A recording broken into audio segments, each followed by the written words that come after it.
Independent ডিজিটালের নিয়মিত আয়োজন 10 minute শোতে আপনাদের স্বাগত জানাচ্ছি। আমি আশিক হোসেন। আমাদের আজকের আলোচনার বিষয় বাজেটে কালো টাকা সাদা করার সুযোগ কি দুর্নীতি ঘুষকে উৎসাহিত করবে? আর এই বিষয়টি নিয়ে আমাদের সাথে কথা বলতে স্টুডিওতে আছেন ইন্ডিপেন্ডেন্ট ডিজিটালের প্রধান বার্তা সম্পাদক তানভীর সোহেল। তানভীর, আপনাকে স্বাগত জানাচ্ছি আমাদের শোতে। শুরুতে তানভীর, জানতে চাই যে আপনি দেখেছেন যে যখন এই প্রস্তাবটি সংসদে তোলা হলো যে কালো টাকা সাদা করার সুযোগ এবারও রাখা হচ্ছে, তারপর থেকে কিন্তু আমরা দেখছি যে সংসদ অধিবেশনে সংসদ সদস্যরা কিন্তু এটার পক্ষে বিপক্ষে এক ধরনের বলা যায় যে বাহাস করছেন, এটা নিয়ে তর্ক বিতর্ক করছেন এবং এটা নিয়ে কিন্তু সমালোচনা বা আলোচনা কিন্তু চলছেই। তারপরেও কিন্তু আমরা দেখছি যে এই সুযোগটা এখন পর্যন্ত আছে। এখন এই ক্ষেত্রে প্রশ্নটা হচ্ছে যে এই সুযোগটা রাখা হলো, এতে আসলে কি ধরনের সুবিধা পাওয়া যাবে এবং এটি যদি না রাখা হয় সেক্ষেত্রে আসলে অসুবিধাটা কি হতে পারে? না, এটা একটা ভালো দিক যে এবার সংসদে এটা নিয়ে খুব আলোচনা হচ্ছে এবং সরকার দলীয় সাংসদরাও কিন্তু বলছেন যে এটা সুযোগটা রাখাটা আসলে উচিত হচ্ছে না। এখন জন্ম সনদ দিয়ে খোলো বিকাশ স্টুডেন্ট অ্যাকাউন্ট, নিজের বিকাশ নিজে কর। এর বাইরে যারা স্বতন্ত্র সংসদ আছেন তারাও আসলে সরকার দলীয় নেতাকর্মীদেরাই হয়তো সংসদে, ফলে সংসদের এই যে তাদের বক্তব্যটা এবং দলের ভেতর থেকে যে বক্তব্যটা আসছে যে এই কালো টাকা সুযোগটা রাখা উচিত না, সাদা করার সুযোগ দেওয়াটা উচিত না, যেটা ইল্লিগাল তো ইল্লিগালই, সেটা যখনই করুক তারা এই সুযোগটা পেতে পারে না। তো সেটা একদিক থেকে ভালো আলোচনা। সেকেন্ড হচ্ছে যে যদি একটু ব্যাকে যায় যে আমরা আসলে কিভাবে আসলে আসলো এই সুযোগটা, এটা কিন্তু 2007-08 সালে আপনি জানেন যে তত্ত্বাবধায়ক সেনা সমর্থিত তত্ত্বাবধায়ক সরকারের সময় একটা করা হলো যে মানে একটা নির্দিষ্ট পরিমাণ কর দিয়ে কেউ টাকা সাদা করতে পারবে এবং ওই সময় কিন্তু প্রায় 32,000 মানুষ, সব মিলায় প্রায় 32,000 মানুষ তাদের কোনো না কোনো অপ্রদর্শিত অর্থ, যেটাকে আমরা আসলে কালো টাকাই বলি, আমরা ওইভাবে না বলে কালো টাকাকে তারা সাদা করলো। তো এরপরে কিন্তু 2012-13 অর্থ বছরে এসে এটা সবসময় মানে বাজেটে এটা করা হলো যে ঠিক আছে, একটা কাঠামোগত একটা দাঁড় করানো হলো যে প্রতি বছরই, এবং এটা চলছে, এর মধ্যে আর বন্ধ হয়নি, যে এখন থেকে যে কেউ একটা 15% কর বা নির্দিষ্ট একটা কর দিয়ে সে তার যে কালো টাকা যেগুলো তার কাছে আছে সেটাকে চাইলে সাদা করতে পারবে এবং এই জন্য কোনো প্রশ্ন তোলা যাবে না এমন একটা। এবং এই জিনিসটাকে মানুষ মনে করছে অনৈতিক। একে হচ্ছে যে যারা কর দিচ্ছে তাদের কিন্তু দেখেন করের শতাংশ যদি হিসাব করা হয় তাহলে সেটা 15% থেকে 30% পর্যন্ত, যদি আমরা দেখি যে সর্বোচ্চ লিগালি যদি কেউ বৈধ করে তাহলে 30% পর্যন্ত তাকে কর দিতে হচ্ছে, অর্থাৎ কাঠামোটা এরকম। তো সেখানে আমি ইল্লিগাল আমার টাকাটা, সেই টাকাটা আমি যখন করতে মাত্র 15% দিলে আমি যত ইচ্ছা আমি আমার সেই টাকাটা আমি করতে পারছি। তো স্বাভাবিকভাবেই তো এখানেই তো একটা বড় রকমের পার্থক্য করে দেওয়া হচ্ছে আর কি। এই জন্যই মূলত বিরোধিতাটা এখানেই একটা শুরু হলো।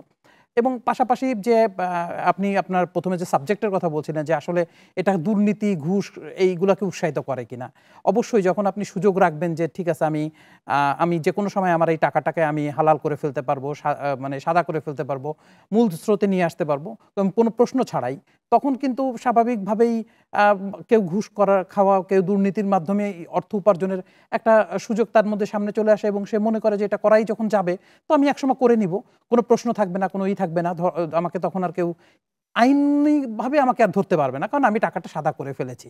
তো সেক্ষেত্রে তানভীর, যে এখন আসলে যদি আমরা বলি যে আমাদের অর্থনীতিতে কি পরিমাণ কালো টাকা আছে, এটা কি এরকম কোনো হিসাব আছে?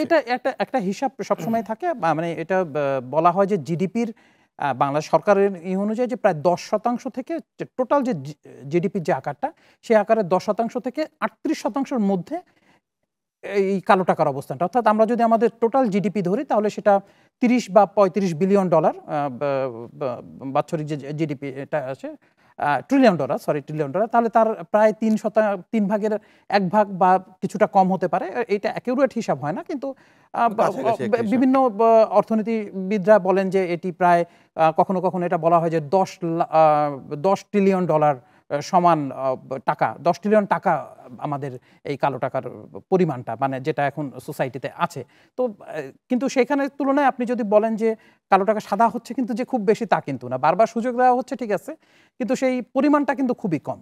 আমরা লাস্ট 2021 এবং 22 অর্থ বছরে যদি দেখেন তাহলে সরকার এই খাতে রাজস্ব পেয়েছে হচ্ছে 900 থেকে 1000 কোটি টাকার মধ্যে তারা রাজস্ব পেয়েছে, তা অর্থাৎ 6 থেকে 7000 কোটি টাকা পর্যন্ত প্রতি অর্থ বছরে এটা সাদা হচ্ছে, কালো টাকা সাদা হচ্ছে। ফলে এটা যে বিরাট কোনো সরকারের লাভ হচ্ছে এটা সাদা করে বা হচ্ছে, বিষয়টা কিন্তু তা না, বরং একটা জায়গায় একটা সুযোগ রাখা হচ্ছে দুর্নীতি যারা এই টাকাটা আনছে, কালো টাকাটাকে সাদা করার একটা চিন্তা করে কালো টাকা বানাচ্ছে, তাদের জন্য একটা সুযোগ রাখা হচ্ছে। ফলে আপনি যেটা বলছিলেন যে এই কারণেই কিন্তু মূল বিরোধটা, যে একদিকে হচ্ছে যারা লিগ্যাল তারা বেশি পরিমাণ কর দিয়ে তাদেরকে সাদা করতে হচ্ছে, দ্বিতীয়ত হচ্ছে যে মানে যারা ইল্লিগালি এটা তারা যে প্রতি বছর এটা সাদা করছে তা কিন্তু না, হয়তো সামান্য অংশ এর সাদা হচ্ছে আর কি।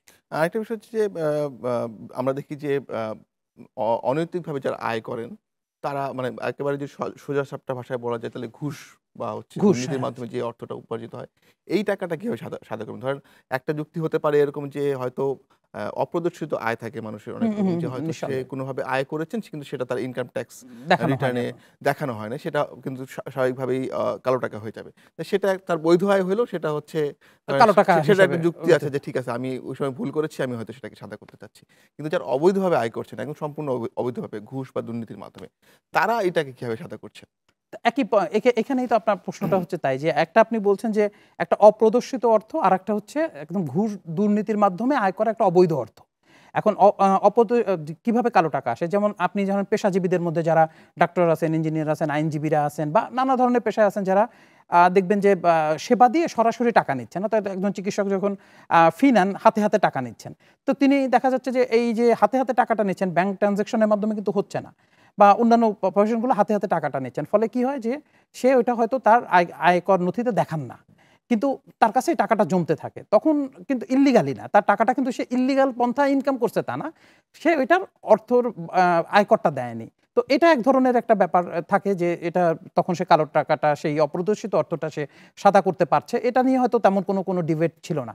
কিন্তু যেটা হচ্ছে যে ঘুষ দুর্নীতির মাধ্যমে যেটা আসছে, এর সঙ্গে সঙ্গে একটা অংশ যে কাজটা করছে এখন সেটা হচ্ছে যে প্রথমে টাকাটা বিদেশে পাচার করে, হুন্ডির মাধ্যমে একটা টাকা পাচার হয়, ওই পাচার টাকাটা আবার দেশে নিয়ে আসে, তখন তারা দেখা যায় আমরা রেমিটেন্সের মাধ্যমে আসছে, এটা একটা ইল্লিগাল ওয়েতে ইল্লিগাল টাকাটা প্রথমে তারা বাইরে পাচার দেখায়, বাইরে পাচার করে আবার দেশে কিছু অংশ যখন দেশে নিয়ে আসে বা পুরোটাই দেশে নিয়ে আসলো, তখন কিন্তু সে দুটো লাভবান হচ্ছে, এক হচ্ছে রেমিটেন্স হিসেবে আসছে, প্লাস হচ্ছে সরকার আবার তাকে ভর্তুকিও দিচ্ছে। এবং তো 4% এরপর মনে হয় এর থাকে। বাইরে আরো কয়েকটা ক্ষেত্রে আছে, যেমন হচ্ছে যে অনেকে দেখবেন যে অতিরিক্ত দাম দেখায় কোনো একটা পণ্য বিদেশ থেকে নিয়ে আসতেছে, হ্যাঁ, পণ্য দেখাচ্ছে দেশের ভেতরে হয়তো অতিরিক্ত দামে, যেমন আমরা বালিশ কাণ্ডের কথা শুনছি যে একটা বালিশের দাম 20,000 টাকা বা 25,000 টাকা দেখানো হচ্ছে। তো তাহলে এই যে আসলে একটা বালিশের দাম তো 600 টাকা বা 700 টাকা বা 1,000 টাকা হতে পারে, তাহলে বাকি টাকাটা তো তাকে কোনো না কোনো ফরম্যাটে একটা সাদা করতে হয় আর কি। তো এই দুটো সাইড, একটা হচ্ছে যে যেমন এর বাইরে একটা আছে জমি জমার হিসাবে, যে সরকারি দাম কিন্তু একটা দেখা যাবে যে গুলশান বনারীর মতো জায়গায় একটা সরকারি দামে হয়তো 1 কোটি টাকা পার কাঠা, আরো কম, আমি যতটুকু জানি আরো কম, কিন্তু ওখানে একটা গুলশান বনানীতে 1 কাঠা জমির দাম কিন্তু 10 কোটি টাকাও বিক্রি হচ্ছে। তাহলে এই যে 9 কোটি টাকার একটা গ্যাপ থাকতেছে, সেই গ্যাপটা কিন্তু আসলে অপ্রদর্শিত অর্থ, অর্থাৎ যে ব্যক্তি এটা বিক্রি করেছেন সরকারি হিসাবে আসে নাই, সে পরবর্তীতে যদি 15% কর দিয়ে সেটা বৈধ করে, সেটা হয়তো কোনো দোষের কিছু নাও হইতে পারে, সেই অর্থে মানে আমি করলাম যেহেতু একটা সরকারের ইসের মধ্যে পড়ছে।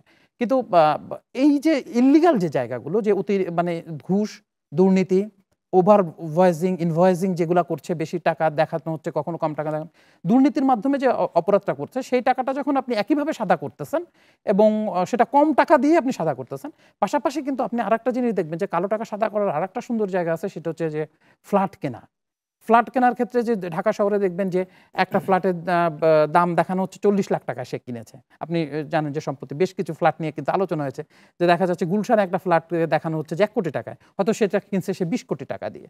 এই যে 19 কোটি টাকা কিন্তু সে এই ফ্ল্যাটের দাম বাবদ পরিশোধ করে দিল, যেটা হয়তো তার ইল্লিগাল ইনকাম, ঘুষের মাধ্যমে ইনকাম, দুর্নীতির মাধ্যমে ইনকাম, সে আর 1 কোটি টাকা জরিমানা, ওইখানে ওই 1 কোটি টাকার উপরে তাকে এক ধরনের জরিমানা বা কর দিয়ে বাকি পুরো টাকাটাই কিন্তু সে হালাল করে ফেলতেছে। ফলে কি, মানে যে সমাজে একটা মানে যেটা তৈরি হয় বৈষম্য, প্লাস হচ্ছে যে মানে একটা শ্রেণী অনেক উপরে উঠে যাচ্ছে, তাদের সঙ্গে আরেকটা শ্রেণী তাল মিলাতে পারতেছে না।